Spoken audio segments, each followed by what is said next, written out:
Yep, I'm good.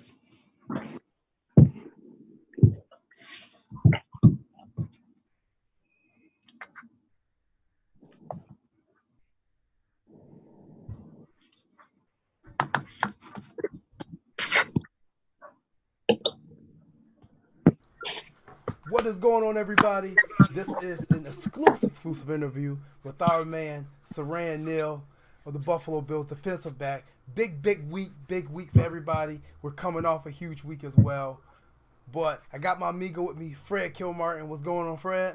How's everybody doing this evening? Hope everyone's all pumped up after that Cincy game that we just played.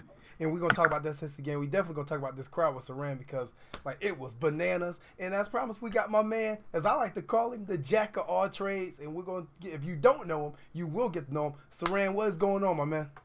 Nothing, man. Chilling. What's up, everybody? Not much, man. Not much. Siran, big week. 3-0. It's Pat's week. I mean, what else can we ask for? Man, can't ask for anything else, man. It's a blessing definitely to be out there in front of my fans, man. It was crazy Sunday. Bring that again this Sunday.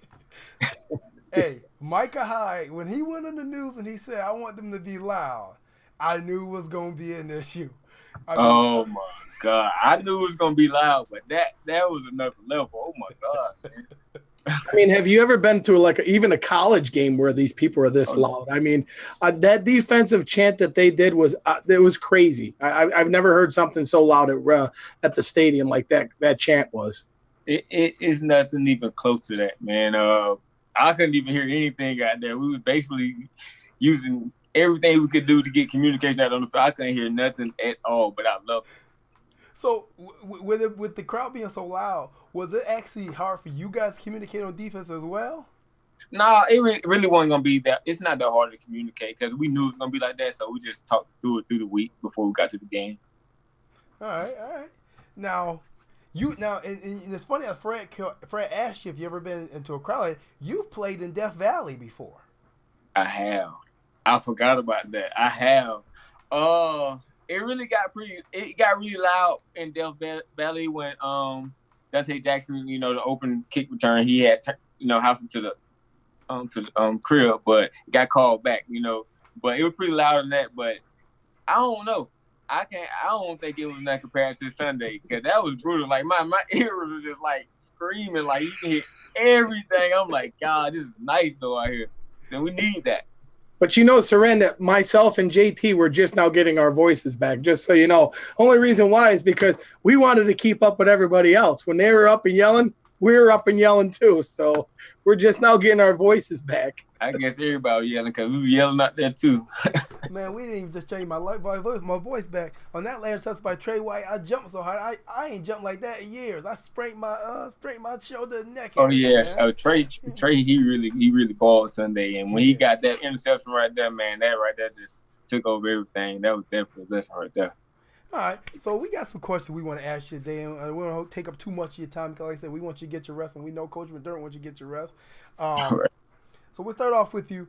Now, you switched to you're playing nickelback right now, especially in the absence of Teron Johnson, and this is something that came out in your scouting report when you were in college. That I believe for in college you played linebacker, cornerback, and safety. Yeah, I did. That's something that I did. They moved me around a lot at Jacksonville, and they just wanted to see what I can do. And every position they put me in, I just did what I did, and went out there, balled, and went to another position, balled, and just something that I can do, move around and play in position. So you were actually a hybrid linebacker, and then you switched to safety, and then I came in there as a receiver. Really? But, yeah, when I got recruited there, they gave me a scholarship or whatever. I came in there as a receiver, but then like the first day in there, like the receiver coach was like, "I love you, but this is a defensive team. I think we can use you back there at safety. So would you like that trade?" I was like, "Nah. I mean, but I'll do anything to help the team win." Or whatever. So they put me there at first, and I didn't like it at first because I was always on the other side of the ball being a receiver. I mean, I did defense in high school, but it wasn't something that I really wanted to do or whatever. But just going over there, I didn't like it that much, but actually getting used to it, I started loving it. So I actually was a safety my first year and second year, my redshirt year. And then coming to my freshman redshirt year, I was a safety. But then after that year, they moved me. So you were the fourth player that come out of Jacksonville State. They actually got invited to the Senior Bowl. Now, they say that you were playing corner and safety in the Senior Bowl as well? No, the Senior Bowl, I played straight corner. I ain't played nothing else but corner. I mean, the Texans, that was the coach at the time, at the Senior Bowl. They knew I played safety or whatever, but they wanted to see me at corner. So I actually was playing with my guy Levi Wallace. He was my roommate there. Yeah. And then he was on the other side of me at the Senior Bowl, and that was an honor to play with him. I would watch him on TV playing at Alabama or whatever, and he did a good job there. And actually being the Senior Bowl, playing on the other side of him in the Senior Bowl was something great. Now, with all this transitioning, it's funny because, like I said, the day I was looking up, and then before I was looking up Siran Neal highlights, and I see in there says Siran Neal high school highlights. So okay, let me. I'm looking at this clip. I'm expecting to see a lot of interceptions, pick sixes, and no, man, I see this guy out here on the side, mossing people, running around, catching fly routes, post routes, taking. I said, what is this? So, I mean, if you guys are watching the screen right now, we actually have the film, because the Coach report we dig for stuff. We actually have a lot of Siran's high school film here. I mean, this is ridiculous. I mean, it's just throw it up there and go get it. How many touchdowns and yards did you have? Oh, God, I can't even remember how many touchdowns I had. I really can't, because it's like every time they threw the ball up to me, I went and grabbed it, or I was jumping over somebody's head to get the ball, and I was just scoring. I really can't remember how many touchdowns I got. That was so long ago. Because, I mean, the film that I think that you have, this is when I was at Abbeville High. Maroon and white, Yellow Jackets, and then I moved to Eufaula High, to Eufaula Tigers. Then that was red and white. But that right there, I really can't remember. That's so long ago. Now, why did number 84? Oh, long story behind that, man. It's crazy, and I'm actually gonna tell a story. It was 7th grade. My dad was like, "Why you just won't just play football?" I'm like, "Man, I don't really like football like that." I was actually a baseball player, man. I love baseball when I was young. My brother was like, "Man, come try it out." This and this and that. He really was the all-star, in the household in high school. So he's like, "Come try it out." And I went out there, and then the coach just, "Here you go." He just threw me the number, and I'm like, 84. He was like, "Come on, man, Randy Moss, man, Randy Moss," and I'm like, "Yeah, all right, or whatever." But truth be told, I don't think he just gave it to me because Randy Moss. I just think he just gave me a number because he didn't think I was gonna, be somebody. I mean, this film is, I mean, it's hilarious. I mean, they're throwing it up. You're just going over people's backs. It's never fair. I mean, anything near the goal line seems like a fade route. I mean, so was there any lobbying Coach McDermott to get you on the outside of the ball at some point in time? Maybe a special team. Man, I don't know, but I know one thing that me and Coach McDermott know that I can run. That's one thing I can do. I run, I go get it. So I don't know. I mean, if that happens for him want me to do that, I get that done too. And I don't know if you know it. They had 2 words for you coming out of college before the draft. 2 words. Very explosive was what they said about you. Yeah, that's me. That's something that I am. And it's crazy. It didn't come to like later on in my high school career, probably right around about 10th grade or whatever. And then once everybody seen, people like, this ain't the guy that we remember. And then once everybody heard about it, it went on from there. Yeah, you put some impressive numbers up. I mean, you ran the 40 at 4.56. Mm-hmm. And then you had the vertical leap of 40.5. I mean, those are impressive numbers. I mean, it is. I mean, I feel like I could have ran way faster than the 4.56 though. I really don't like the 40 like that. I just think it's just numbers or whatever. But if you put me beside somebody that run a 4.3, I'm pretty sure I'm gonna come out on top. Because I didn't race 4.3 guys before in college or whatever, and I beat them. So 40 really wasn't that big. I really focused on it, but it was really it's a really hard technique to get down if you just not a natural sprinter or like track runner. And I'm not used to getting down in those stands and coming out and all that. So I did best I could, came out with that. I was happy with it, but definitely coming into the vertical, that's something I knew that I got to knock off top. And once I did that, everybody was like, wow. And you know what? A lot of people don't realize is that you have 2 different speeds. You have practice speed and then game speed. That's why I don't understand why they judge a lot of the players based on their 40. I'd rather see game speed, Most definitely. I think a lot of things should be judged off film or whatever. It's a lot of things, that they do, to justify a player, but that's out of my hands, but 40 is definitely a big thing, at the combine. Yep. No, I mean I know exactly what you're talking about, the sprint, about the stance and the 40. It's a lot that goes into it, and if you mess up one thing and it takes your time. Oh, when I was in high school, I ran a 5.2, and I know I was a lot faster than a 5.2. I'm still faster than a 5.2. So I know. Yeah, you take one false step or one wrong move, it's over with. So we're gonna cancel that. Right. But it's not only that, but everybody's got a different kind of watch on. everybody do. But Coach McDermott, he always came up to me, and last year was my rookie year. I came in there with a lot on my mind or whatever, and then he called me in the office. He talked to me like, "Man, I really believe in you," or whatever. Just use the speed that you have and explosives that you have to, on the field. And he was like, "You probably one of the top fastest guys we got on the team." And I ain't gonna say fast, but like you're a really fast guy, and we clocked you at a 4.4. He had his hand time, I guess, or whatever. I don't know. But really? They clocked me at a 4.4 hand time, and they was like, he was like, "Siran, you use that speed, you can be untouchable." So ever since then, it's just like I just use my ability to do a lot of things. So let me ask you a real quick question. What was your first thoughts when you found out you're going to Buffalo? It was definitely a blessing. After I got the private workout with Buffalo with Coach Bobby Babbage, safety coach. We kept in touch or whatever. He was real, cool dude, coming there and working me out and all that. I didn't know what team I was gonna go to. I really didn't. But when I got the call from there, it was truly a blessing. It was an honor. So ever since then, I've been building Mafia. I've been there. Right. Now, getting that call to Buffalo, you come here. I mean, people were intrigued with you as soon as you were drafted. I mean, obviously, people didn't know exactly who Siran Neal was when you were drafted, but when they saw the specs, like Fred talking about the 40 and the vertical, and then you see the film, and the film was just like, oh my God, who is this kid? I mean, you came in the preseason. You had a pretty good preseason rookie camp. You had a good rookie camp, and you actually made a couple plays during the season last year. I think specifically the Aaron Rodgers sack. Yeah. What was that moment like?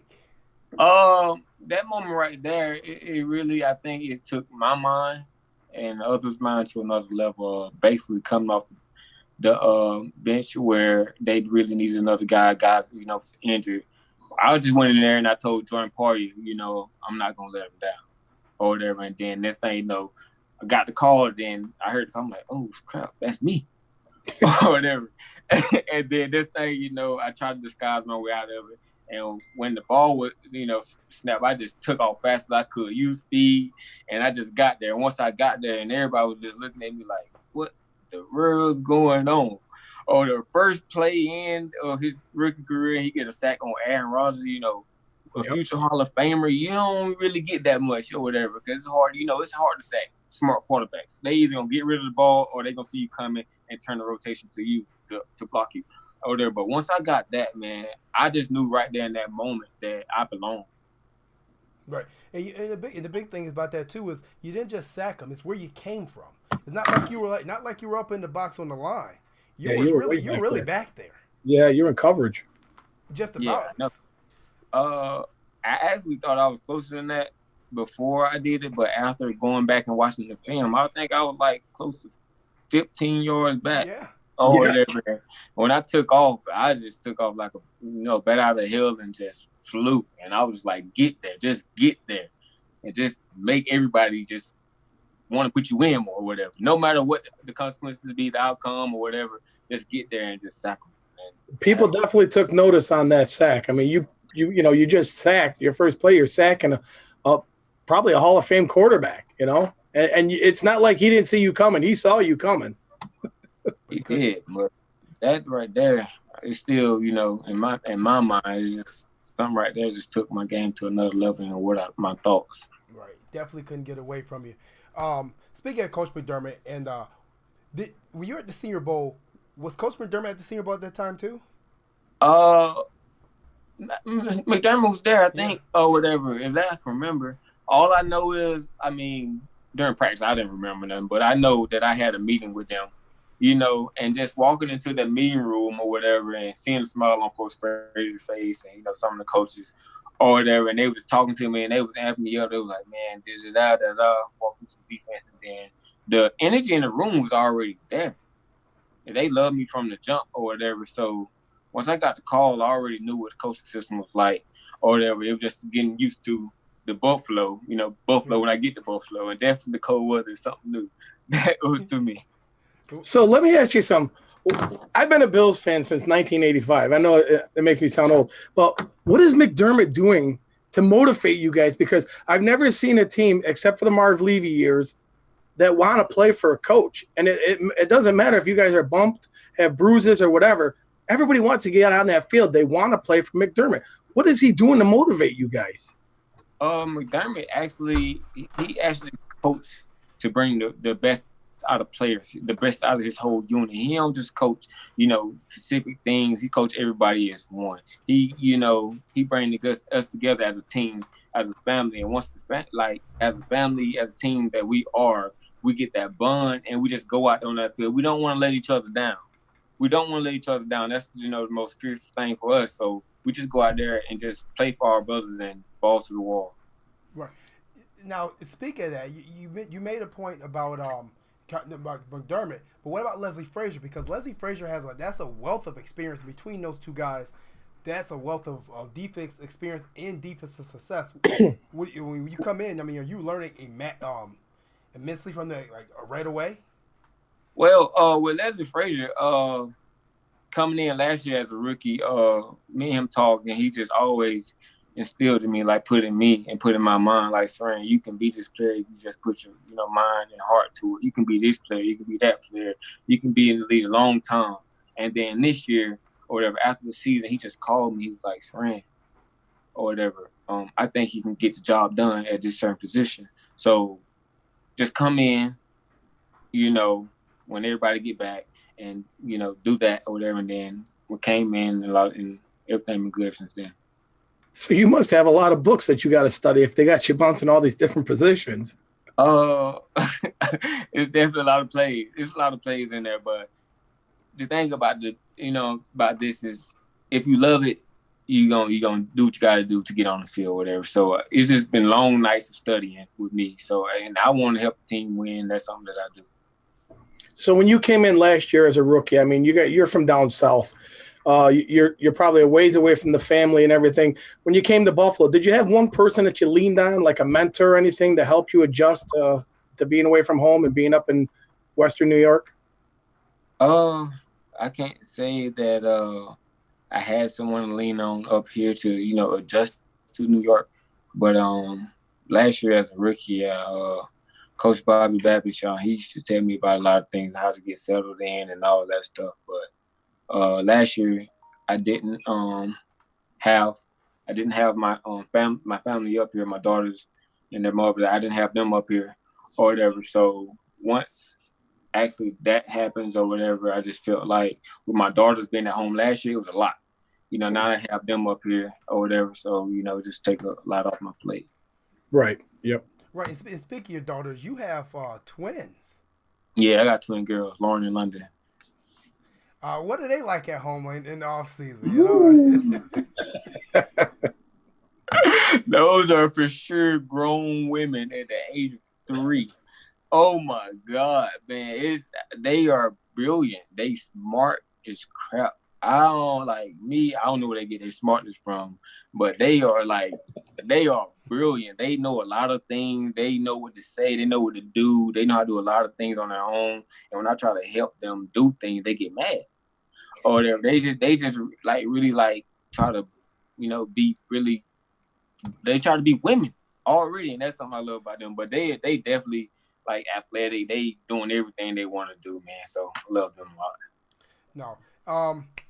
So this week, I mean, this is a big week. You guys are 3-0.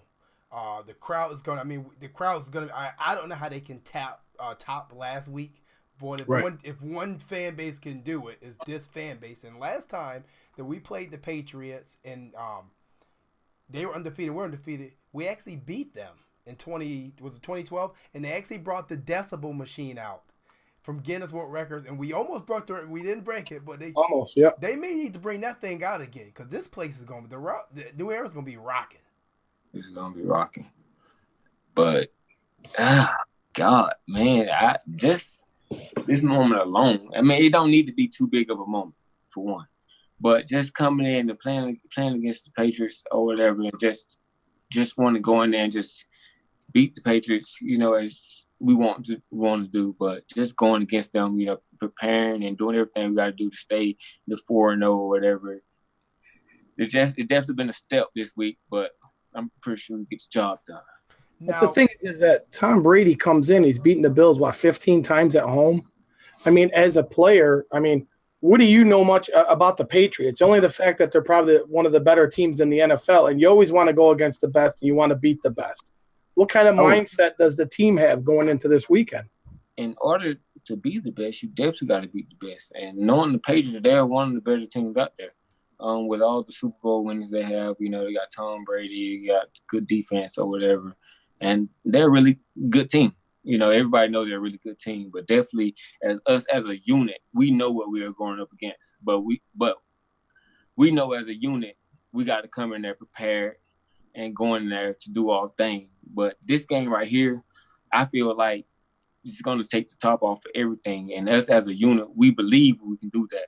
So we just go in there and do all things. Now, you guys faced them twice last year, and it seemed like both games were a tale of two games. First of all, about the time you guys faced them in week 15 or 16, whichever week it was, your team, there was a totally different team. Josh was back. He had a little bit of experience.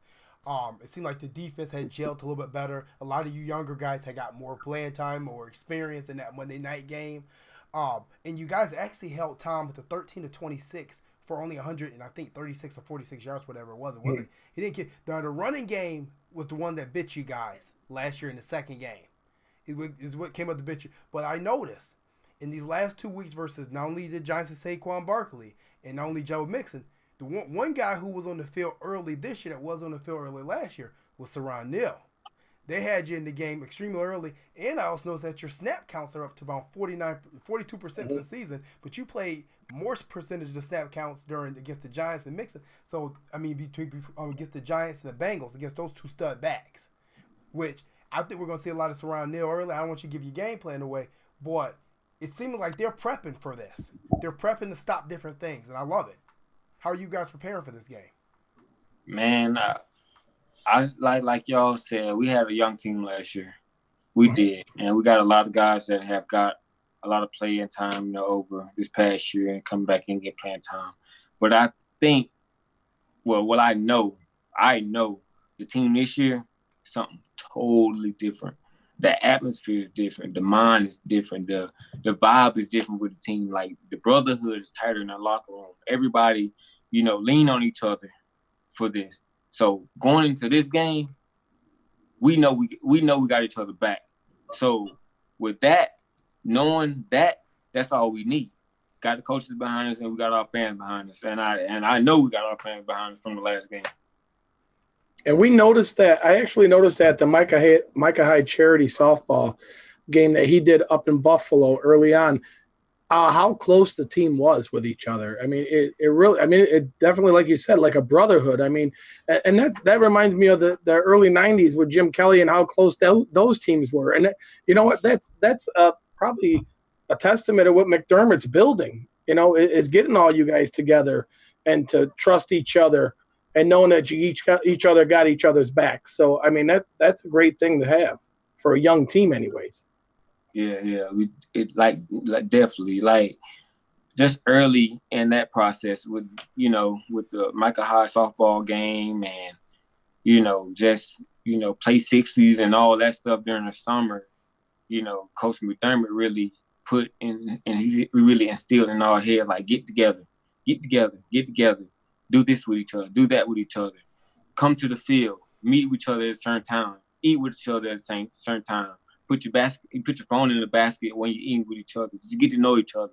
And once we did all that, committing to the process is something that we did, and we didn't take our foot off the gas. We just kept pushing forward, even during time when times are hard. We just put our foot down, kept our head down, we kept grinding. And now I just feel like the team as a bond is just something crazy and outrageous.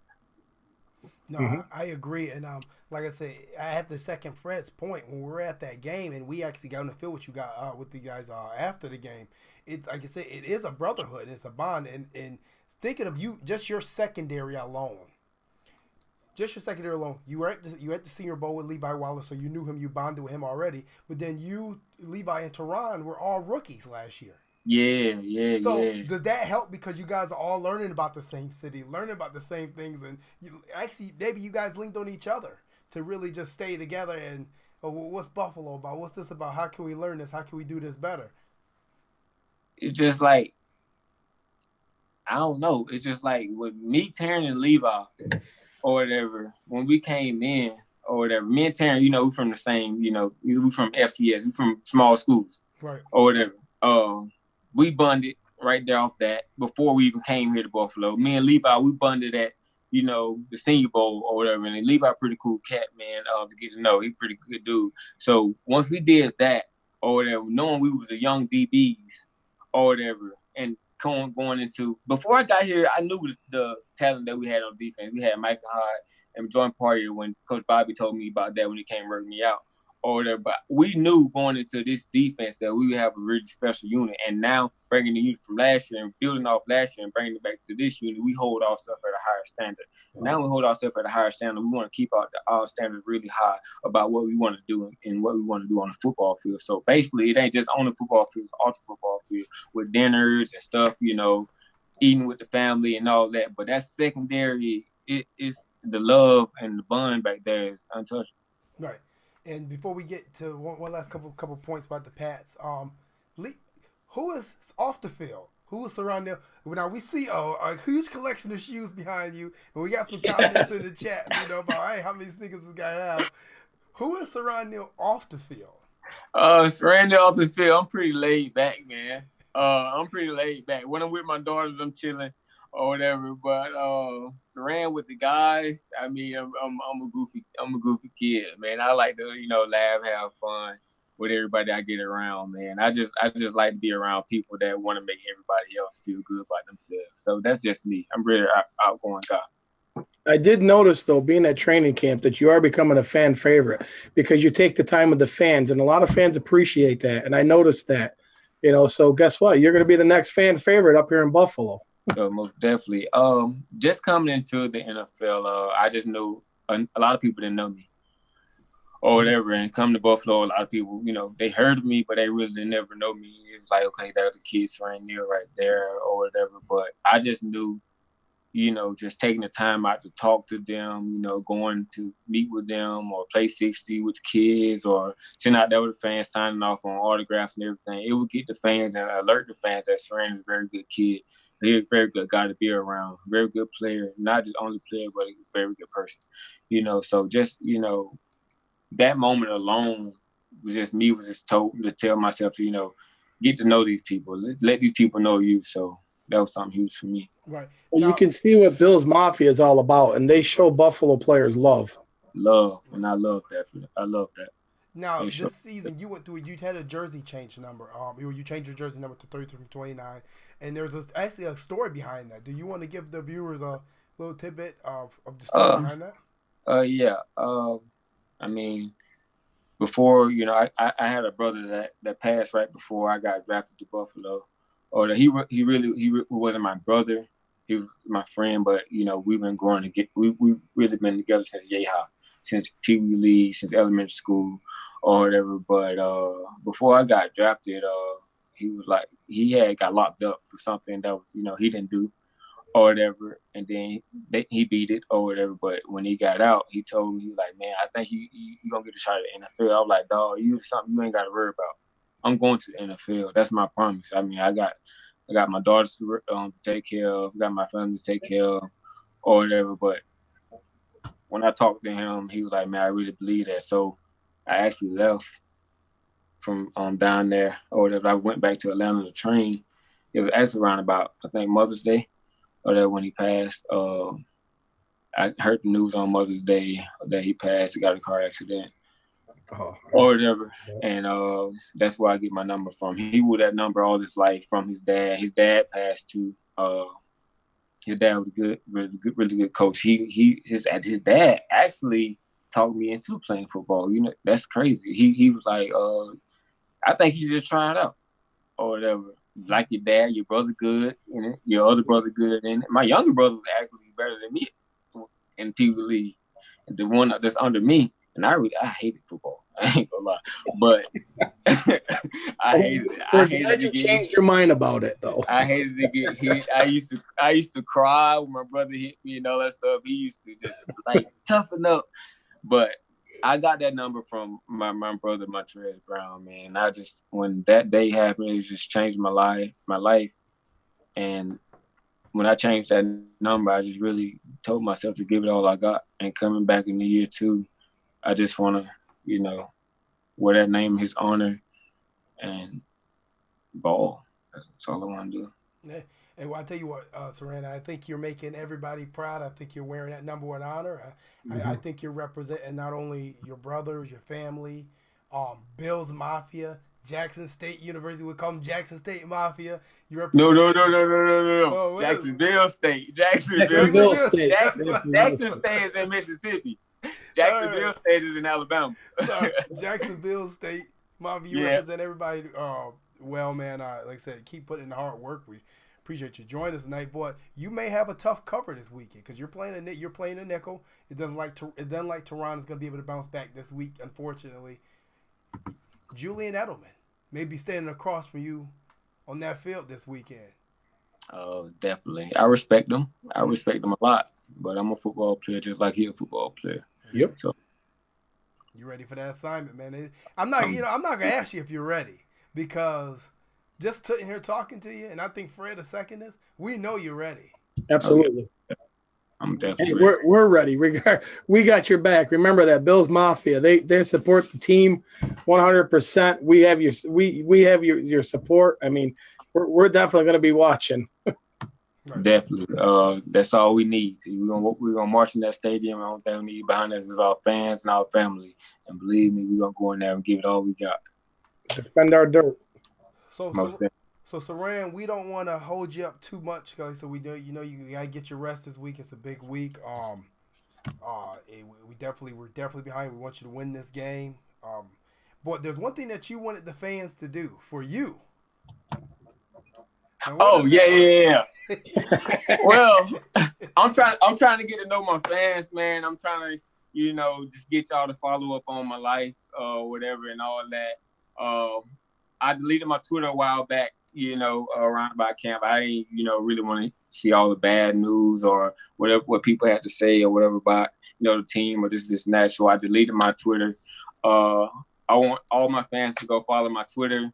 Siran Neal, Siran _ Neal, or I'm pretty sure it's tagged right here. It's right here on the whatever. left. Shout out to y'all for doing that for me, and you can follow my Instagram, A Bam Bam, AYE _ Bam Bam, and I just want to my fan base be behind me through this process. I love y'all, or whatever. The game Sunday was crazy. I just want to ask y'all to bring that back this Sunday.